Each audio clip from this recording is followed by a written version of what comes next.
for coming. So excited to see you all in person. My name is Leslie Bailey. I am the co-founder and CEO of Indy Maven.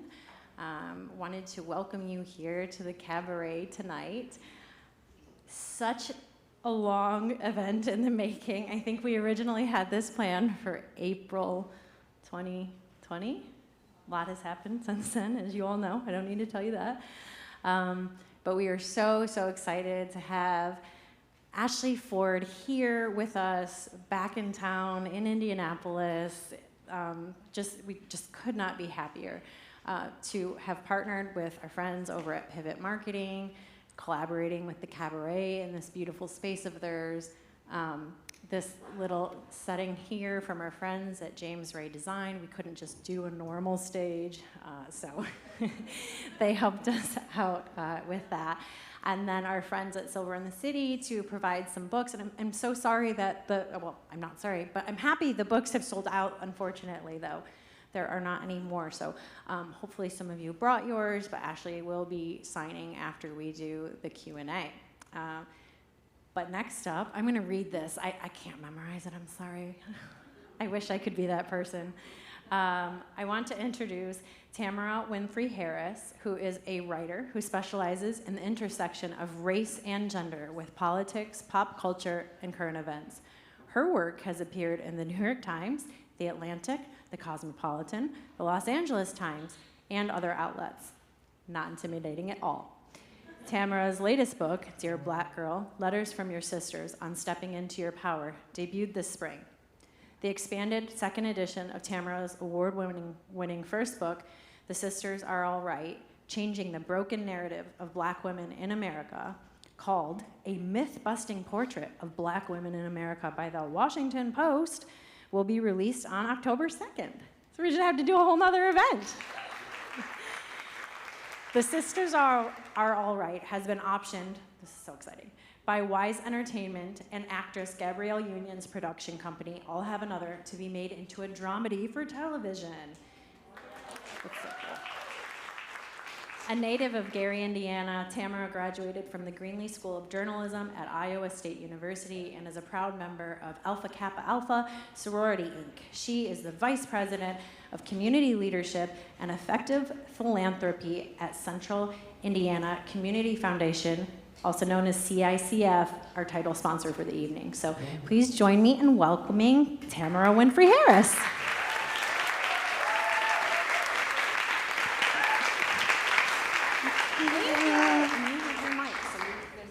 Can you hear me? All right. Oh, it was a lot. That was aggressive. You are in for a treat. I am so excited. So, I'm going to tell you about Ashley C. Ford. Ashley C. Ford is a writer, host, and educator. Now lives back in Indianapolis, Indiana with her husband, poet and fiction writer Kelly Stacy, and their chocolate lab. I love this, Astro Renegade Ford Stacy. Somebody's Daughter, here, hope you got your copy, is her debut memoir. Ford is the former host of the Chronicles of Now podcast, co-host of the HBO companion podcast, Lovecraft Country Radio, seasons 1 and 3 of MasterCard's Fortune Favors the Bold, as well as the video interview series Profile by BuzzFeed News, and Brooklyn-based news and culture TV show 112 BK. She was also the host of the first season of Audible's literary interview series, Authorized. She has been named among Ford Magazine's 30 Under 30 in Media, Brooklyn Magazine's Brooklyn 100, Time Out New York's New Yorkers of the Year, and Variety's New Power of New York. Please welcome Ashley C. Ford.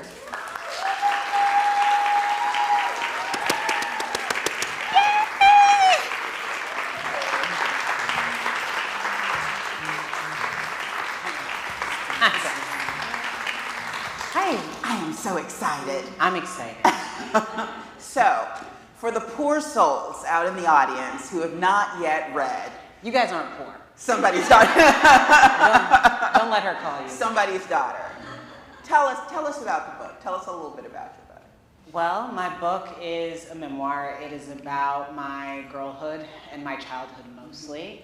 It's about growing up in a complicated family situation, which I think a lot of people can relate to. Though my story is specific in the fact that my father was incarcerated when I was about 6 years old, and he didn't get out until I was around 30 years old. And my mother, while present and providing, was not necessarily the most emotionally regulated person. And the kids dealt with the brunt of that. I happen to be the oldest of those children. So this is just my story about growing up in that environment, growing up in Indiana, and what happened to turn the person I was into the person I am, or to just reveal the person I am. So I'm going to try to do this really smooth because I want you to read a little bit from the book, but I don't think anyone put a book in your hand. So I'm going to do like this. You didn't see that. I brought my book, as you guys can see. I'm going to read a little bit from chapter 7. And this chapter is essentially about, I guess the best way to say it is that this chapter is about my mother's pain.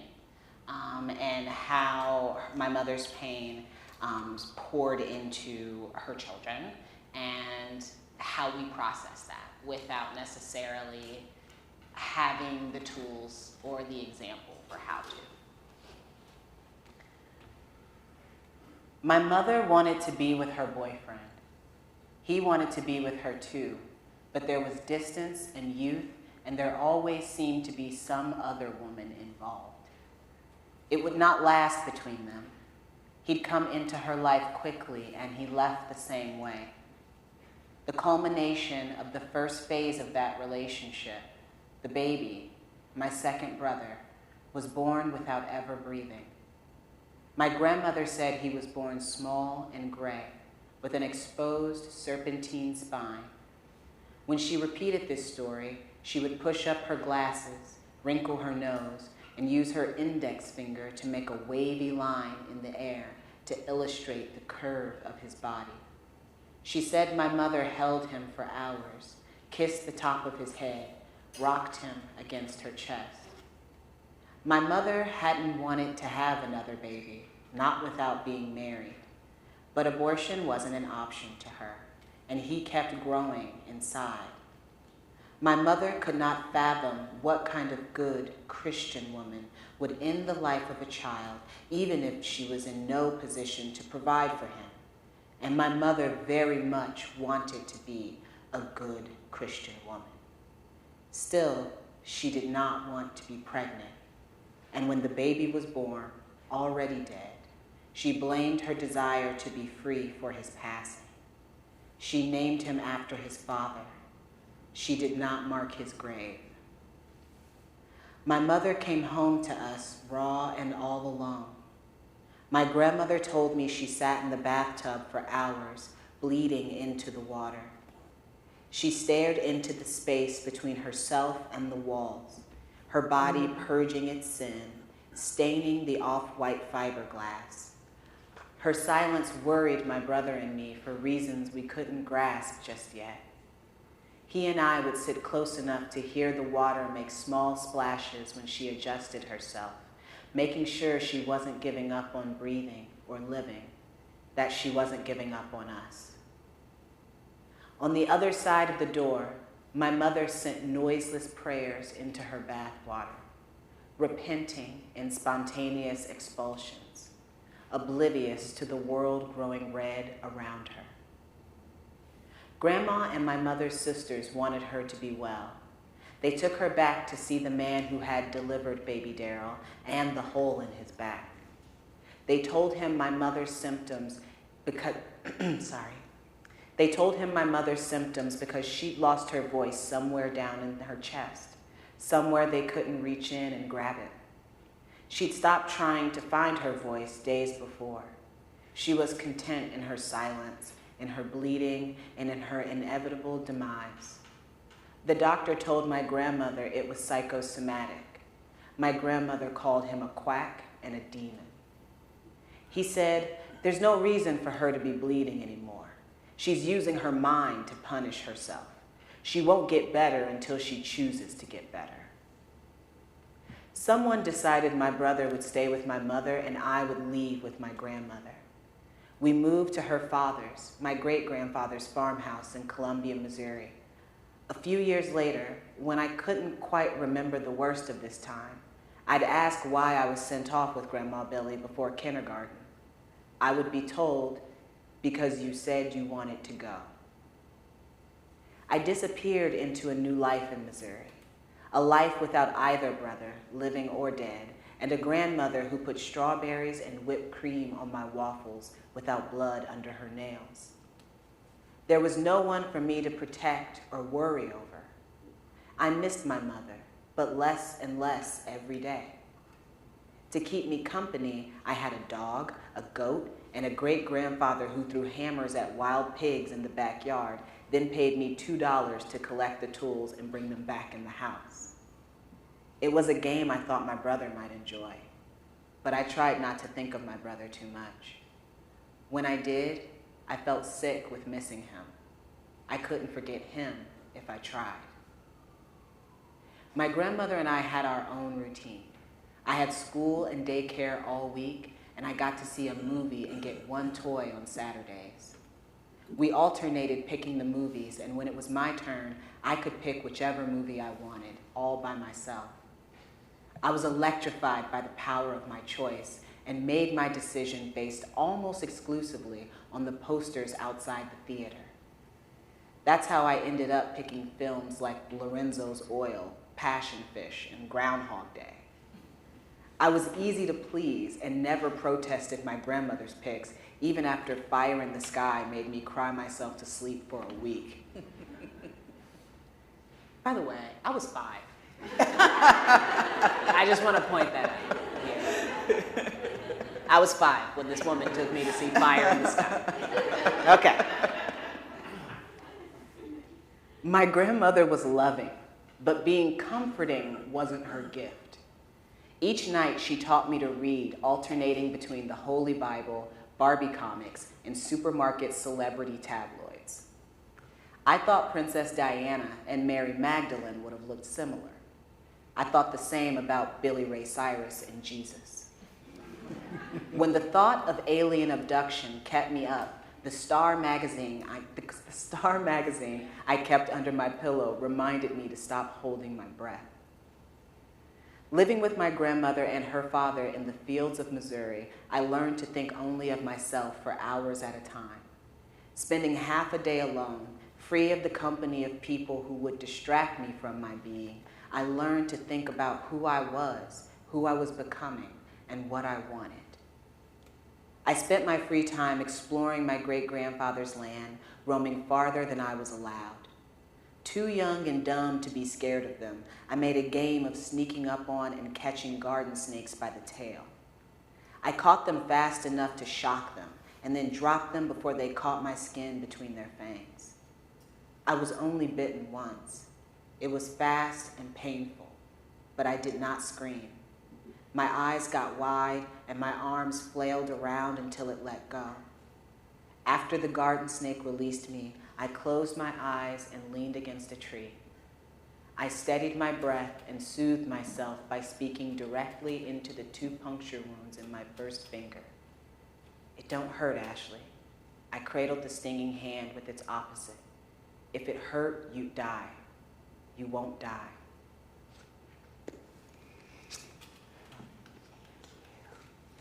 I didn't bring that.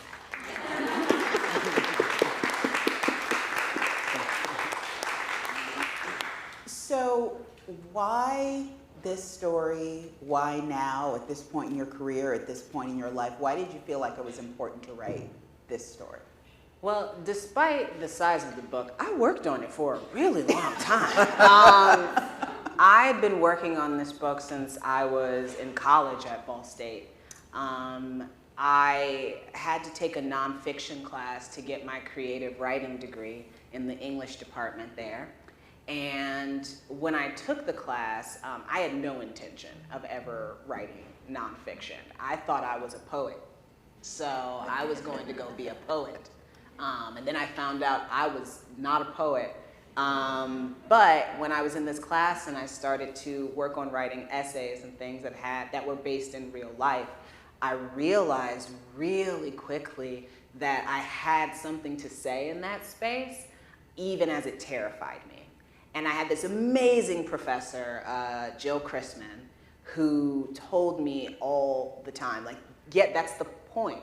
The things that you feel that you don't want to talk about and you don't want to write about, those often make the best stories. Like, those are the things that are trying to work their way out. And, you know, it's your creative process to work them out beautifully in a piece of art. And I leaned into that in the class thinking, you know, it's just for this class and nobody will ever see these things or know these things about me. But at the end of the semester, when we had a discussion about the body of work that I'd completed over the course of that class, she told me, you know, this story that you've been writing or writing around, that's a book. And you should write that book. I don't know if you will, but I think you should. And I just respected this person so much and adored her so much that I couldn't get it out of my head. And I just couldn't stop working on it. And then eventually I had to own that I was working on it. And I just wouldn't stop. The story and this book that I wanted to write, even as I was terrified to write it, wouldn't stop bothering me. So I realized that it was the project in and of itself was asking me to do something that I was really scared to do, which was trust myself and trust my perception and trust my memory and trust my ability to do it in a way that I could be proud of. So I had to do a lot of work learning how to do that part, the trusting myself part, before I could do the part where I shared it with the world. So I want to talk about your terror. Mm-hmm. I'm not asking you to be my therapist, maybe, maybe a little bit, but how do you, I think this book is incredibly brave. Mm. And how do you access that bravery? I mean, you said it's terrifying, mm-hmm. and you know, the book is incredibly honest. It's very vulnerable, both about your life, but of other people's lives, mm-hmm. your family's life. And I feel often women, Black women, queer women, there are a lot of reasons why it is hard for us to be vulnerable. Yes. With good reason. Yes. We're not given a lot of grace. Mm-hmm. We are judged critically. We're not given a lot of second chances. So knowing all of those things and being a writer, then how do you get past that terror part and say, because a lot of your writing is very personal, even, you know, beyond this book. How do you tell me? How do you do that? I think there are two parts to that answer. The first is figuring out how much terror you're willing to face. Like, that's going to be a different answer for every person at different points in their life, given their background and experiences and the context of, you know, their current day. So there's that, you know, like being honest with yourself about the fact that you are terrified and identifying what is terrifying you. And I realized that ultimately for me, and I don't know if this is true for everybody else, but my terror came from the fact that if I chose me, then I would have to rely on me. Mm-hmm. And I have not always trusted me to rely on me. I have not always trusted myself to be a person who would be on my own side, who would make the decision that was actually best for me and felt good for me. And so as I tried to do that more and more often, I realized that the parts of the book that were terrifying, that were hardest for me to get through, it wasn't that there was anything actually scary about it in terms of like what would happen to me if I shared. Wasn't nobody gonna hit me. Okay, like to this day, it's like I guess you could hit me, but that would be your mistake, Right. Like, so there's that. Nobody was gonna fire me from anything. Like maybe I would upset my family, but I taught the members of my family who I was most concerned with something like that happening because of the way I feel about our relationship. I talked to them about the fact that I was working on this book and that I was telling these stories, And everybody who I love and care about was really supportive. Like nobody was like, don't you dare do that, My mom was very clear about the fact that I would rather you didn't. But she was also very clear about the fact that she would love me no matter what, and that this was not a thing that would stop her from loving and caring about me. So I didn't go into this thinking necessarily that I was going to lose everybody and lose everything. I was terrified that if I was challenged or if somebody did have a big problem, that I would not be willing to put up the boundary with that person where I explain that my experiences with you, just because you're ashamed of them, can't make my experience with you a secret. I don't have to keep your secrets because they make you uncomfortable when people know about them. I don't have to silence myself and hold myself back and not be vulnerable with people who love and care about me, or not express myself creatively in a vulnerable way because you are ashamed of your actions. That's not my shame. Why would I keep that? Why would I hold on to that? Why would I try to hold on to that in secret for you? Why would you ask that of me? If you love me, why would you ask me to bear the shame of your actions? And when I realized that the way I define love means somebody accepts me wholly, and that if I show up as myself vulnerably, they show up as their self vulnerably as well. And they respect my humanity enough not to try to control me. And when someone is trying to control me, when they're saying it hurts me that you told someone that I hurt you, that's not about you loving me. That's not about how I feel. That's about you not wanting other people to see you a certain way.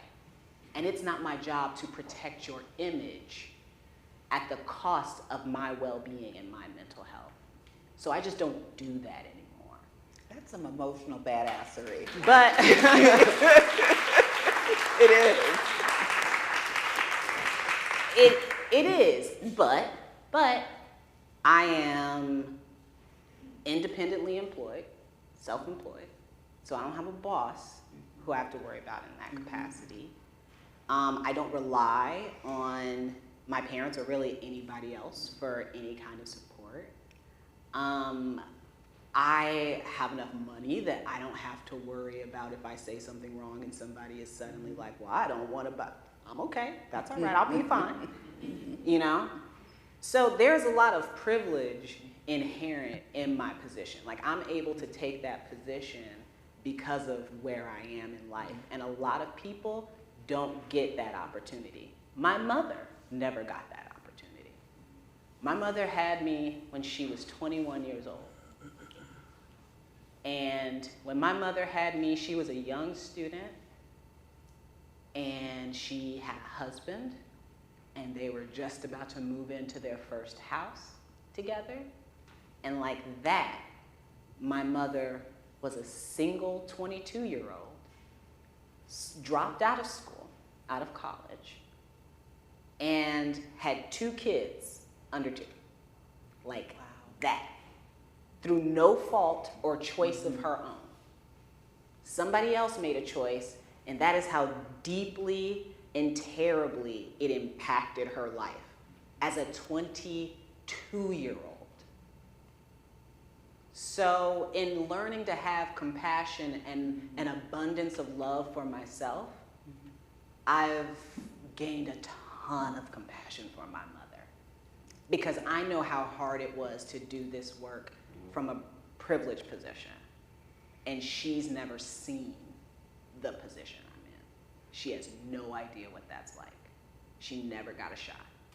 So That's beautiful. I often think that we develop grace for other women by giving ourselves grace. yes, Because we learn not to give ourselves grace. We and do. once you get over that hump, then you can start embracing other women yes, in that way. yes, we are taught to hate ourselves out of the traits that are viewed as weak or as having no value. And that starts early when people start to tell you to get control of your emotions. They don't tell you how to feel them, how to identify them, how to process them, how to get them out of your head and out of your body. They just tell you to stop letting other people know how you feel. That's it. That is it. And that's terrible that we do that to people. Because To be pleasing. to be pleasing, and especially to women. It's terrible that we do that to people. And so all of these things that I tried to hate out of myself because I thought that they upset other people, I realized it's not that I'm upsetting people in a lot of those situations, it's that I'm exposing them. And they don't like that. And that doesn't mean that something's wrong with me. That means that they can't handle being seen. Yeah. And that is actually not my problem. Is it Anne Lamott who said like something like, if you didn't want to be written about, you should have been nicer to me? Yeah, she says if you didn't want to be written about poorly, you should have behaved better. Yeah. And I don't necessarily believe in taking out like revenge on people in literary form. Like it's not payback. I don't think you can write nonfiction and turn people into heroes or villains, because there really are no heroes and villains. That's like the opposite of being human. That's why they call those people superhumans. Because it's not inherent in humanity to be at those extremes or to live at those extremes of all good or all bad. You just can't have it. And I think when I realized that that was true, I was like, oh yeah, I'm a human being. Not a robot. Like, I can't be good 100% of the time. I can't get it right 100% of the time. So why do I hate myself for not getting it right 100% of the time when that is impossible? So then I just stopped doing that. I was like, fuck that, I don't want to do that no more. I wonder, is place an important part of your story? Like, one of my soapbox issues is how, blackness is erased from the Midwest, even though we've been here forever. Yeah. And no one ever calls like black writing Midwestern writing. They never call stories like yours Midwestern stories. No, they don't. But is this a place-based story? Is this Yes. a Midwestern story? Absolutely.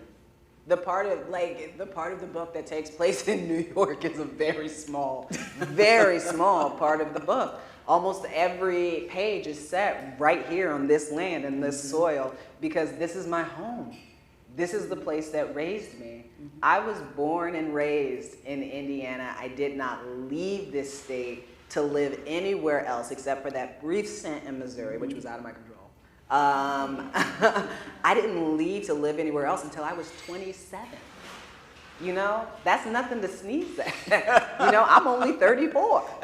Okay, so that's nothing to sneeze at. And I at times it's been tough. I really, even when I was in New York, I railed against being called a New York writer, because I'm not. New York didn't make me. This place made me. So there is no version of my story that exists without Indiana. There's no version of my story that exists outside of a Midwestern perception, because I am Midwestern. And you're right, people try to act like black and Midwestern are oxymorons. When I went to New York initially, I can't tell you how many people asked me if I grew up on a farm. And look, ain't nothing wrong with farms. I got friends who grew up on farms. But this perception that they have of this place, of who we are and what kinds of people live here, was just so off base. And it was honestly kind of weird and excruciating for me to like constantly have to be like, you don't know anything about what you're talking about. You think you know Indiana because you ignore it. And ignoring something is not the same as knowing what's there, in case you haven't noticed. So unless you bring your happy ass down to Indiana and get a view of the Hoosier State yourself, I don't want to hear your opinions about it. You know, like I just don't, because there are too many people who have really big ideas about things they've never seen and will never know. And those aren't ideas that lead to curiosity. Those are ideas that lead to fixed opinion that are then treated like truth. Mm-hmm. And I don't like that. And anytime I see that, I'm gonna point it out, especially when I know better. You know, I went to a school, all black kids.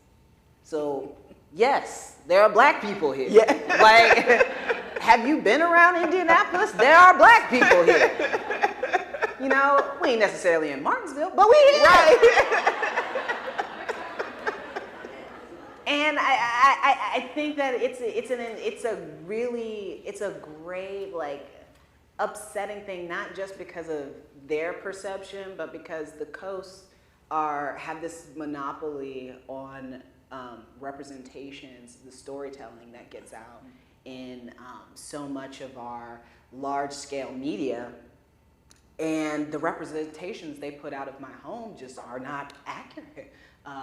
They don't reflect what I grew up in or how I grew up or the people that I know here. And so it just pisses me off. Clearly.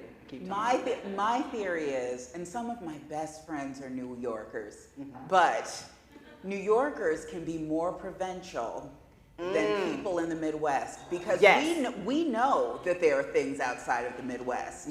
They don't know that there is anything outside of the Big Apple. Yes. So I say that to say, you are back here in the Midwest. Yes. What brings you on your life journey? You know, you're a fancy writer now. The New York Times bestsellers list knows your name. Oprah knows your name. Yeah. I mean, like, yeah.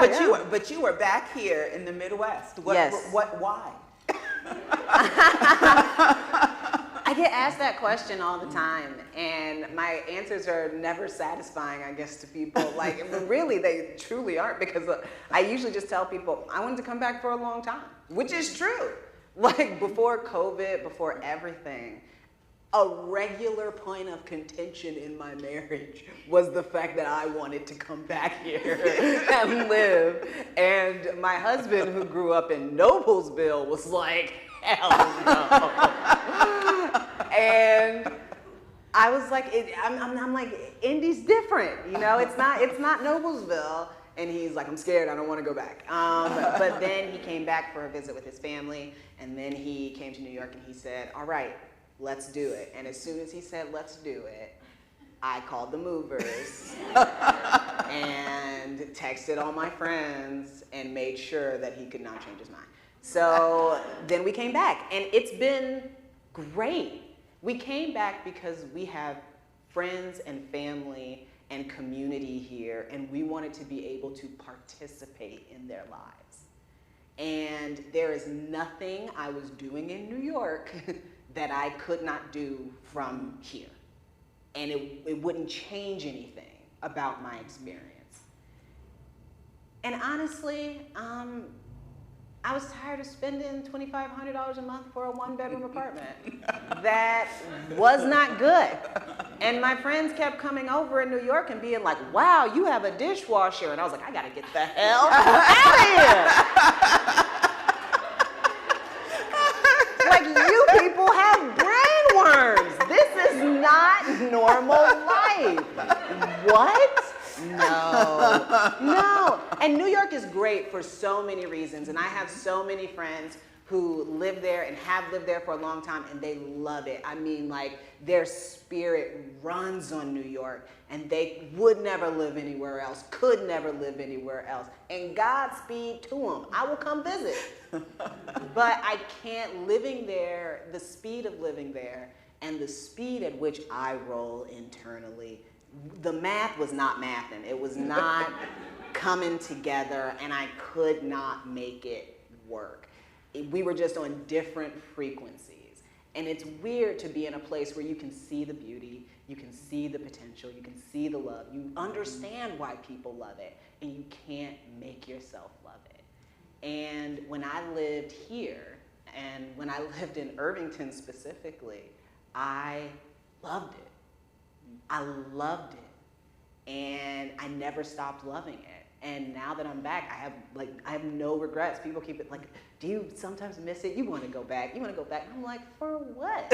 Like, why? Like, what do you think is there? I wonder sometimes what people think is in New York. Because Times Square is there. But walking around Times Square is like walking around inside a commercial. Yeah. A commercial break on YouTube. Like, that's what walking around Times Square is like. So it's like, is it the energy? Is it the people? You know? It's like, you got to figure out why you're there. I was there for a job. And then my job was done. And I left. Welcome back. Thank you. It's been great. Now is the portion of the program where I read your writing back to you, which is deeply uncomfortable, but I'm going to do it anyway because I read this passage over several times because I just think it's just a wonderful piece of writing and I want to share it. It's in chapter 2. My oldest memory is of my younger brother, R.C., eating a smashed, overripe tomato. I remember the way he grabbed at the pulpy red flesh and the way he could only hold it one way, as tightly as he possibly could. This is normal for small children who have not yet mastered their motor skills. There is no difference between holding and squeezing. They don't know any better. He didn't know any better, and neither did I. Of course, the guts of the fruit broke free into the spaces between his small fingers and made a mess on the white tray top surrounding him. By the time he opened his hand to take a bite, there were only cold strings of bright skin and small white seeds. I just thought that was beautiful. Like, it was so, like, you could see it, you could feel the tomato in the hand.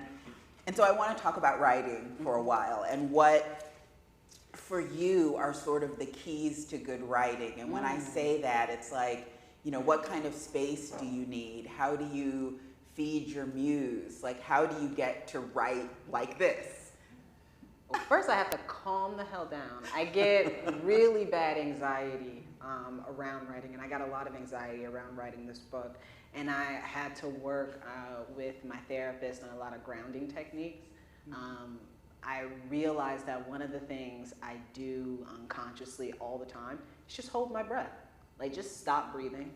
And I don't really know why. I mean, I do kind of know why now, but at the time I didn't know why, and it kind of terrified me in terms of like, what is happening? How come whenever I sit down to write a paragraph in this book, I'm panting all of a sudden? Like, is something wrong with me? And it was just like, no, this is actually really common that people who have dealt with trauma at a young age have trouble, like, sort of like just regulating their emotions and figuring out how to identify what they're feeling and process it in real time so that they can move forward onto a task or something like that.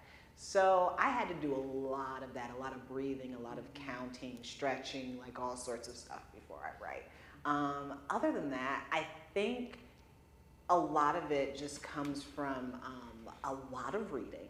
I think when you read a lot, pieces that you don't necessarily realize are coming together in your head about how to tell a story do come together unconsciously.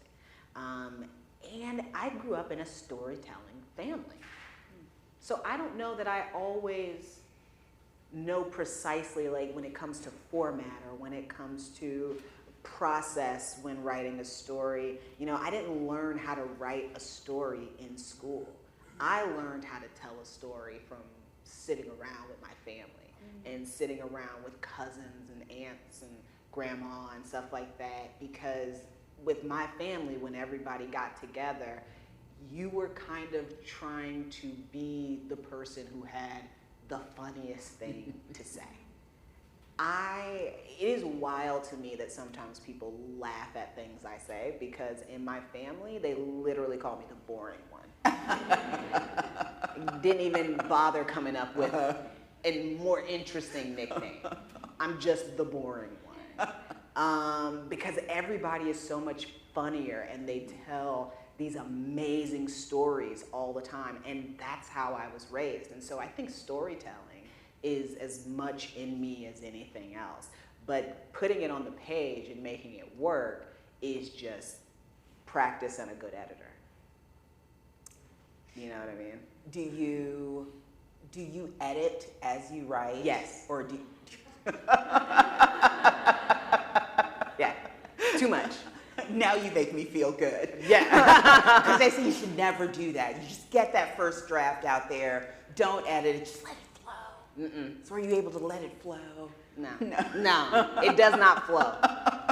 It don't flow. Like all big ups to Toni Braxton. It has never flowed for me. It is, for me, I feel sometimes like writing, I write the way my mother and grandmother used to cry. You know, like when my mother and grandmother cry, it takes so much to get them to a point where they will let you see them cry, that when it's coming out, it's like the tears are being like ripped out of their eyes. Like they cry like it's making them crazy to cry, because when they finally do cry, what they're crying about is like years in the making. It's not what happened today. It's like this is the first cry they've had in 2 years. So it's just, you know, and I write like that. When I'm writing, it's like bouncing, and it's like it is not cute. There's no grace. There's nothing particularly elegant about it. It's wild. It's wild, but it works for me to like be wild. It does not work for my keyboards, but for me, it works. Thank you for that more realistic portrait of writing. You know, those stock photos of writers where there's like a cup of coffee and a clean desk, and they're looking out, and the Smoking sun, a pipe. sun is rising, Yeah. and it's just... No. For me, especially when I was writing this book, it was cigarettes and I'm not kidding. And, you know, just whatever, multiple beverages, just trying different things. Like there was going to be a secret elixir, like one of them was going to work. It's like, well, I need water, but also I'm feeling a little sweet, need to get a little juice. But a hot beverage is important when you're writing, so I'm going to make some coffee or have some tea as well. As if that's like helping the process. As if like I'm not gonna be able to get through this paragraph without this green tea. It's not gonna happen. Who do you read? Oh my gosh.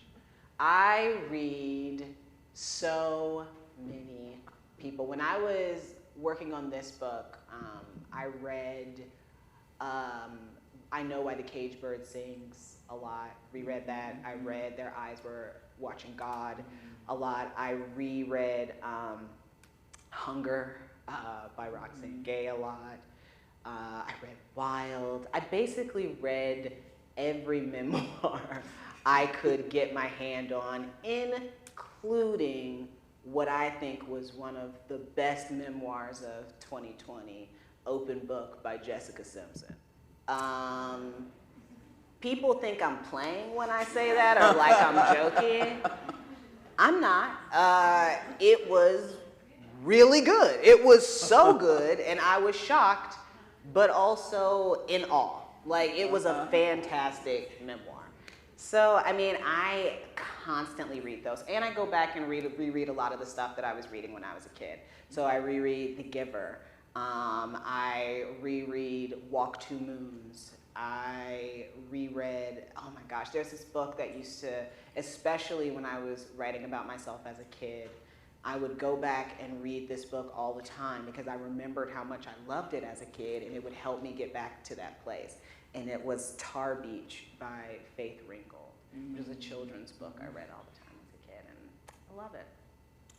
So you mentioned Roxanne Gay. Sure did. And I know in my cyber stalking of you, which I did before this evening, that you consider her a mentor. How important is that to your writing, is having someone, like how has she helped you to develop your writing? You know, I think she's starting to get annoyed with being called my mentor because she's like, I'm your friend. And I'm like, right, you're right. But I had a tendency, especially when we first met, to, not necessarily think of myself as worthy of being, in like a friendship with certain people. And so it would be like a mentor or someone I look up to or something like that. And, they were my friends the whole time. And Roxanne is my friend, and that relationship has been integral to my success. Like, so many of the people I've met who have then gone on to think of me for something or help me in some way that has helped me get the career I want and do the work I want, filter somehow through my relationship with Roxanne. I moved to New York because I got that job through Saeed Jones and Isaac Fitzgerald, who were working there at the time. And they knew me because when I lived here, Roxanne published one of my essays on the site that Isaac managed, where he was a managing editor. And then he was the books editor at BuzzFeed, and he was reaching out to me about something. So I wrote for him, and then BuzzFeed was like, hey, who is this? And next thing I know, I'm moving to New York, and I'm there for that job. And, my agent is Roxanne's agent. I had seen probably 8 other agents, and I was like, I don't really like anybody. And Roxanne kept being like, you should meet my agent, you should meet my agent. And I just kept thinking, she's being nice. She doesn't really want me to meet her agent, very much in that Midwestern state of mind. Y'all know we do that. She's being nice. She didn't really want me to meet her agent. And finally, she was like, listen, my agent won't stop bothering me. She wants to meet you.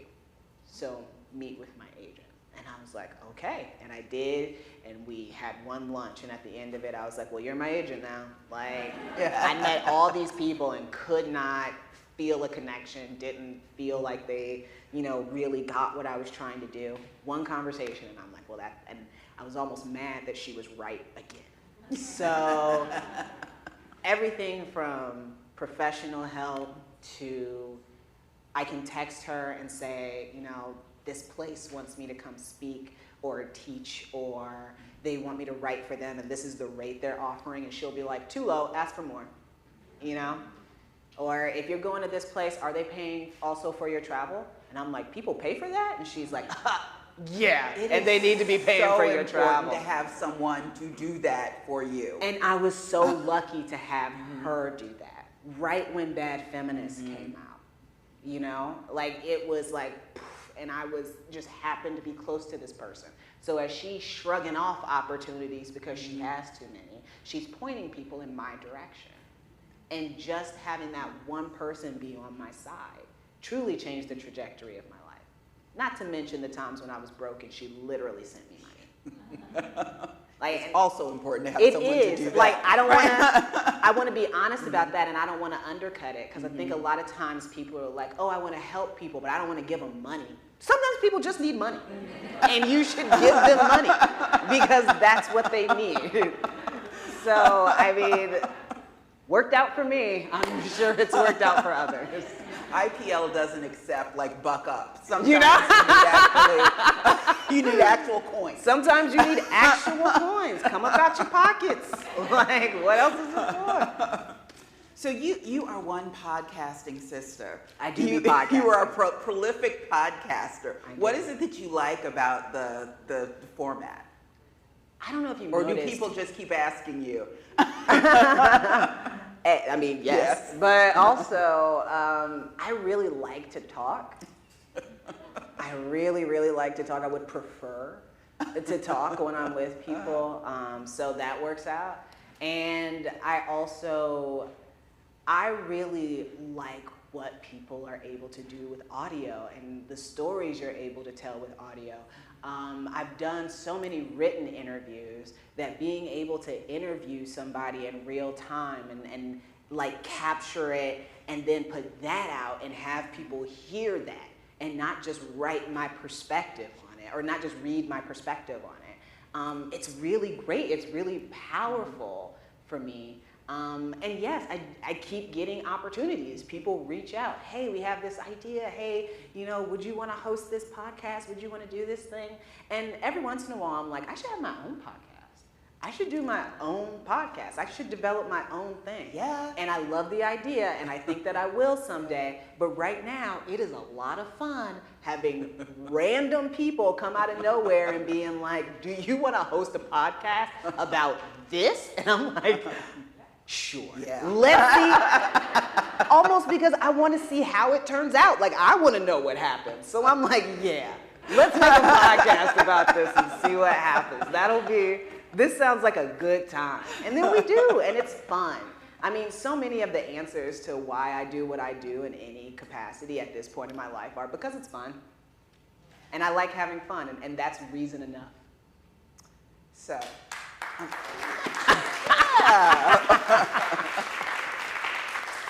so I'm getting the fingers from off stage. Ooh. So I have those fingers. Oh, I thought something else. I was like, hey. finger, like that would be really aggressive. That's my friend. Can't treat her like that. So my two final questions. Get your notepads ready, people. Yeah. 3 best books you've read this year that we should read. 3 best books I've read this year. How the Word is Passed by Clint Smith. The Anthropocene Reviewed by John Green. And The Other Black Girl, which I am blanking on the author's name right now. I'm pretty sure it's Zakiya Harris.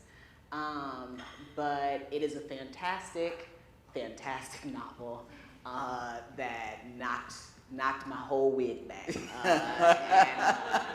I really, really liked it. 3 podcasts that we should be listening to.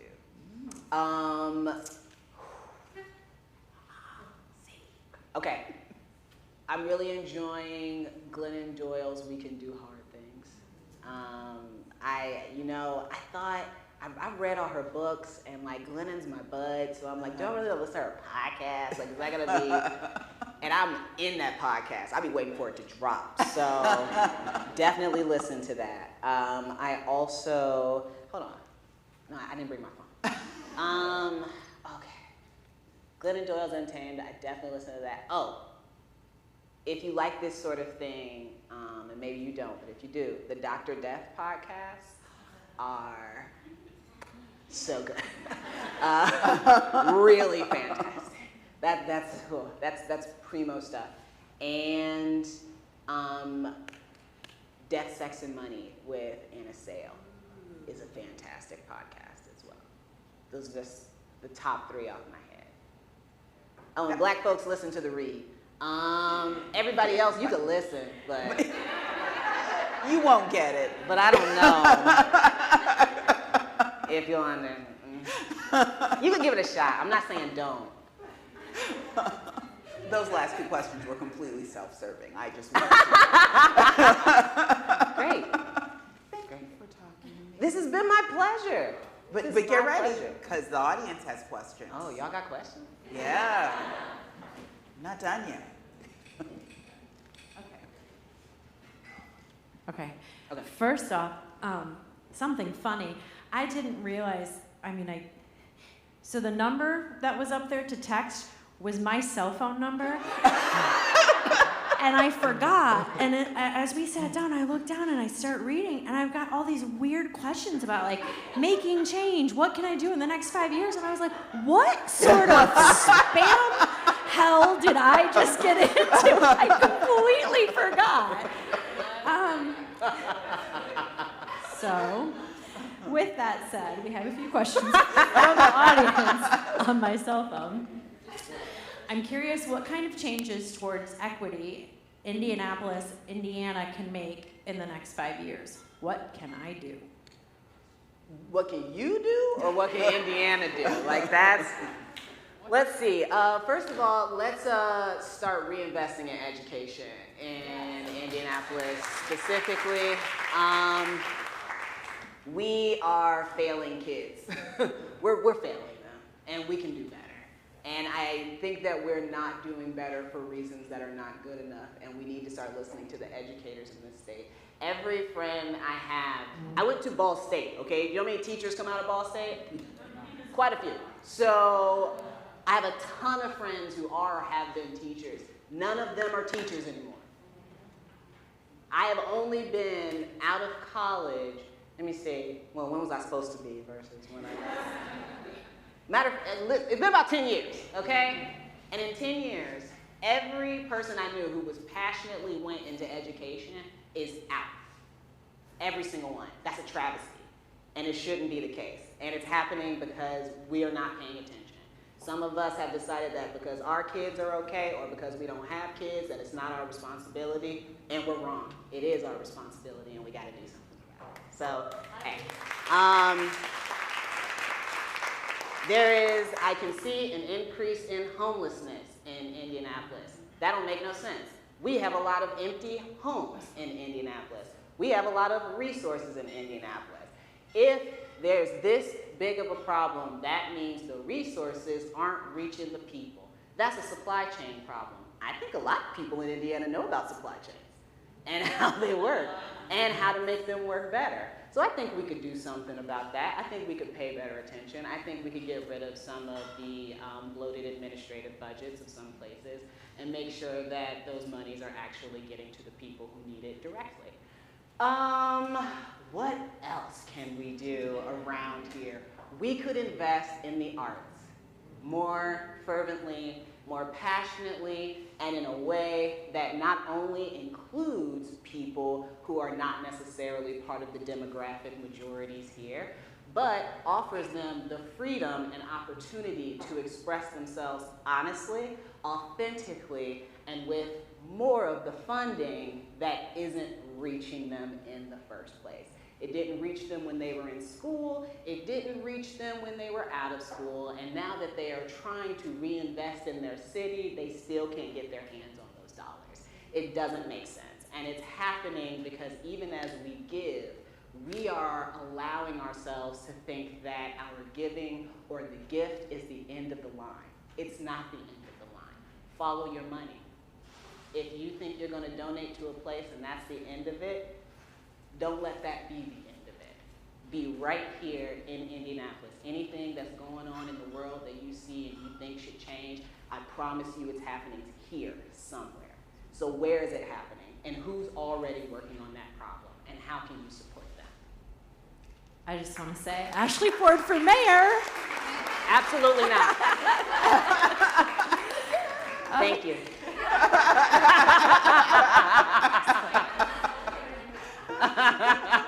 Blessings upon you. Did you have that idea, Carrie? Yes. Ashley for mayor. Hashtag. What challenges, if any, did you face earlier in your career with connecting with the right people and having your work seen? Do you continue to see this? How have you overcome these challenges? I like to be really honest with questions like this because I feel like a lot of people would get up here and bullshit you. I got lucky. I got really, really lucky. When Roxanne was my mentor initially, nobody knew who Roxanne Gay was in literature world or otherwise. It just so happened that right as I was moving to New York to try my hand at this writing job, which I got because I knew a guy who knew a guy, okay? That she was dropping a collection of essays that would become a bestseller multiple times over for multiple weeks. And as she had more and more opportunities, she passed on a lot of those opportunities to me. I took advantage of those opportunities and succeeded at, like some of them, not all of them, I promise, but like some of them. And since then, it has mostly been an upward trajectory. Because what most people need and don't get is the opportunity. It's not the other stuff. People will have you feeling like, you know, if you didn't do this or if you don't have this, it's because you didn't want it bad enough or because you didn't try hard enough. And they completely forget the part where opportunities are often concentrated in certain areas and move along that same pipeline of knowing a guy who knows a guy. How these things happen. So, I would say that if you're doing the writing and the work and this kind of creative work for you, just keep doing it because you like it and because you want to do it and because it means something to you. Keep doing it for that reason.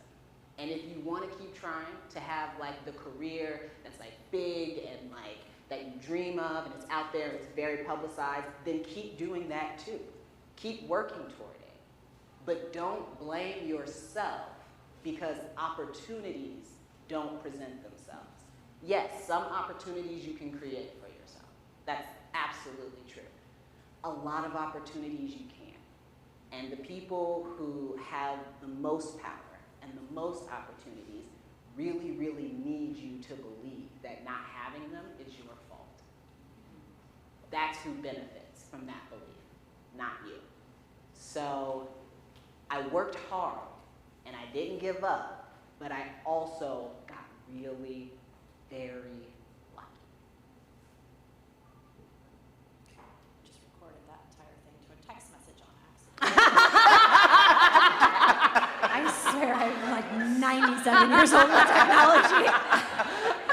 I'll send that to you. It was like very profound. You know? I can share that later.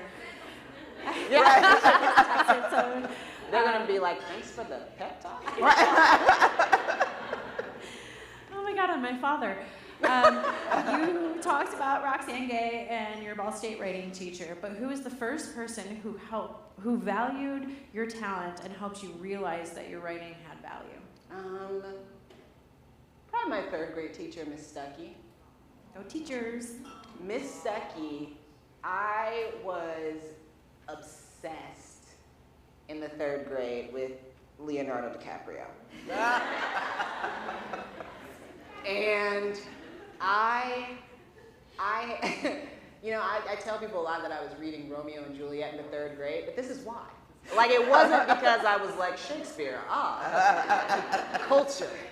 I picked it up because Leonardo DiCaprio was on the cover of the book, and I was like, I don't know what this says, but I'll figure it out. And Leonardo DiCaprio was also in Titanic. And so I became obsessed with the Titanic. And I wrote this, we had to write a poem as part of a class situation, and I wrote an amazing poem, guys, called That Big Old Ship Went Down.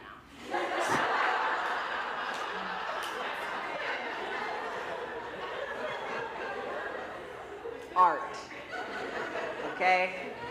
Period. So I wrote this poem and I was very proud of it, but also very secretly proud of it because I was already at that time like scared to be proud of things because then what if somebody made fun of it and took it away from me because they knew I was excited, right? So I just sort of handed it in. I'm like, oh, I wrote a poem and, it's whatever. And, you should read it. And Miss Stuckey read my poem and she was like, Ashley Ford, this is an amazing poem. You have so much talent. Like, she was just so, my goodness. And she put it up on like her board behind her desk and she was like, wow. And I was like, right? It's pretty good, I did a good job. And ever since that moment, part of my heart has been like, you're a writer, you can do it. And I just never stopped believing that. So I tried really hard at writing. It's one of the few things I've tried really hard at in my life. And it worked out. Thank goodness. It's working out for you. So for those of you who didn't put my cell phone number in your phone, does anyone else have any questions? We probably have time for like couple short ones. Anybody? Yeah, go ahead. Hi. Oh, wow. I love your book. It's amazing. Thank you so much for writing it. I just have a question about the creative process. So I would define myself as a creative, and I struggle very much often with, my obligations to other people and relationships and work and so on and so forth. that I don't often have a lot of time for creativity and don't make room for it. And so I'm wondering how you balance that in your life. You're making a lot of room probably for people you love. You love you. Yeah, so why not make time for you? You love you. You would check in on anybody else you love and see what they're up to. Their comfort is important to you. That they're okay and they feel safe and they feel valued and loved and that they have time to do things that are meaningful to them. You've probably babysat for friends so that they could do something for themselves, right? Why not for you? It feels selfish because especially in my opinion, because women are taught that the highest form of ourselves is a selfless version of ourselves, which literally means to not have a self and to not consider yourself. If you don't consider you with all the information you have about you, because who's more of an expert on what you want and what you need than you? Nobody. So if you won't take care of you with all that information that you have, who's going to do it? How do you even teach? How do you even teach another person how to take care of you if you don't know how to take care of you? How do you figure it out? You deserve, and are worthy of the time it takes to figure out what you want, what you like, what feels good to you, and to provide that for yourself whenever, however you can. Because a lot of people are not going to get the chance. A lot of people are so bowed by life that they don't even have the time. You know what I mean? They literally don't have it. And a lot of times we don't make it for ourselves. And we do that because we're taught that the busier we are and the less time we make for ourselves, the more valuable we are to other people. But what about how valuable you are to you? You need you more than anybody else needs you. So making yourself a priority is the least selfish thing you can do, because you know what? The people who count on you also need you to take care of you. The people who count on you, they want to know how to take care of you and how to be there for you and how to love you. And if you can communicate that to them, if you can figure that out in yourself so that you can communicate it to them, all you're doing is making more room for you and for them.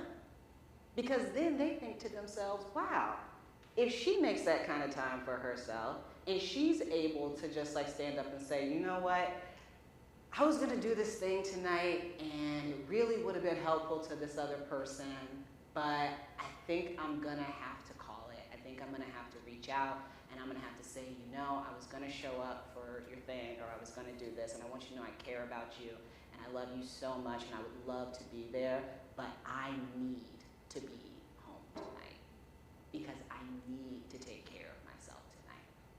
Some people ain't gonna take that well.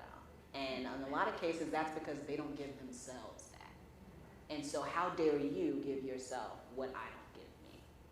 But people who love you and who know how to love you well will see you giving yourself that, and they'll think to themselves, can I give myself that?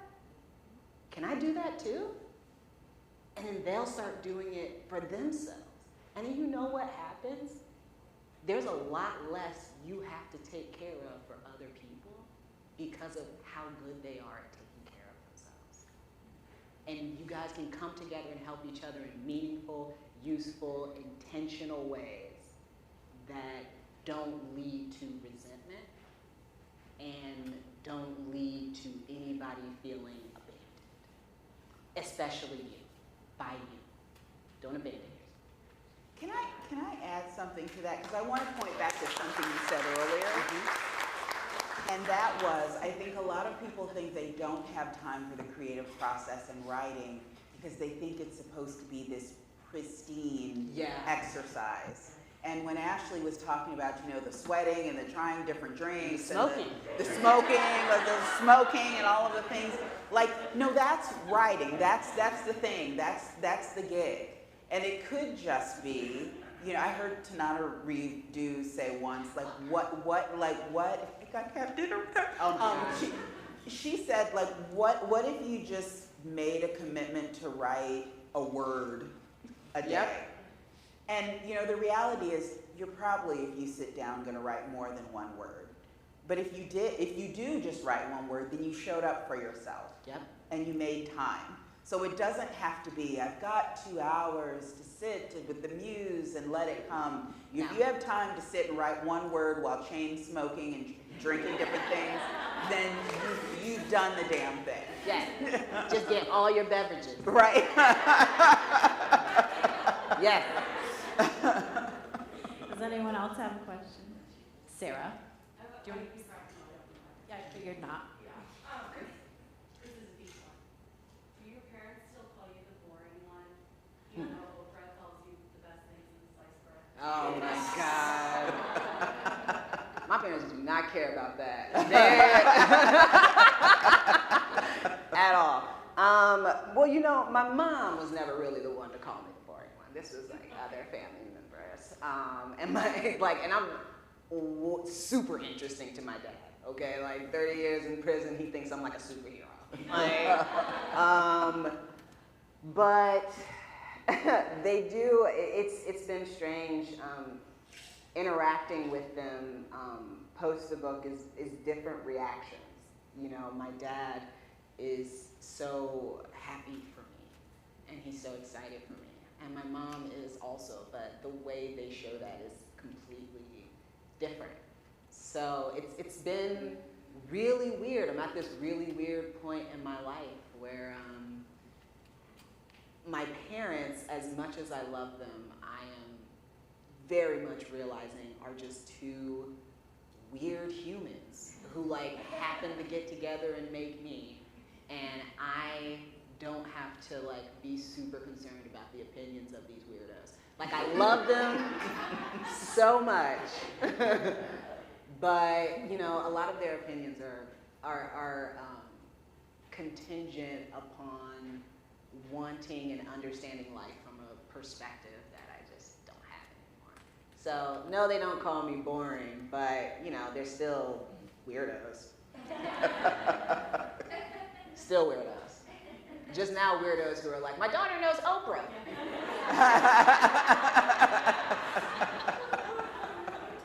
I don't know. We just met the couple times. She knows you. Speaking of, I wanted to revisit, in 2015, I wrote like a not stellar article about Ashley, looking back on it, but I started it off by saying that learning about Ashley, being introduced to Ashley, is like learning about a secret that no one yet everyone knows about. And I'm sorry if I'm calling you out, Amanda, and if you were my editor at the time, but I remember someone being like, that doesn't make sense. And I was like, it makes perfect sense. Like, and I stand by it to this day.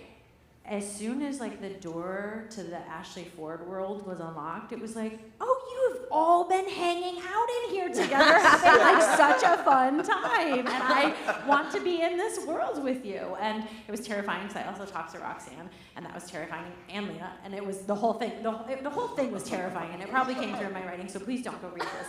There are much better pieces out there on Ashley.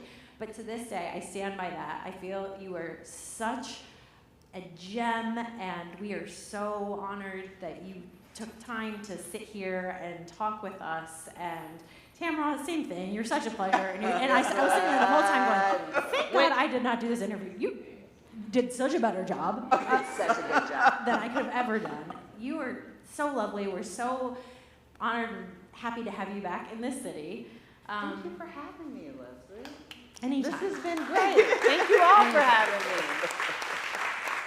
And I wanted to say thank you again to CICF for sponsoring this event, and also the Cabaret for hosting us. But I want to revisit just the one thing about the fact that was however many years, math's not my strong suit, 6 years ago.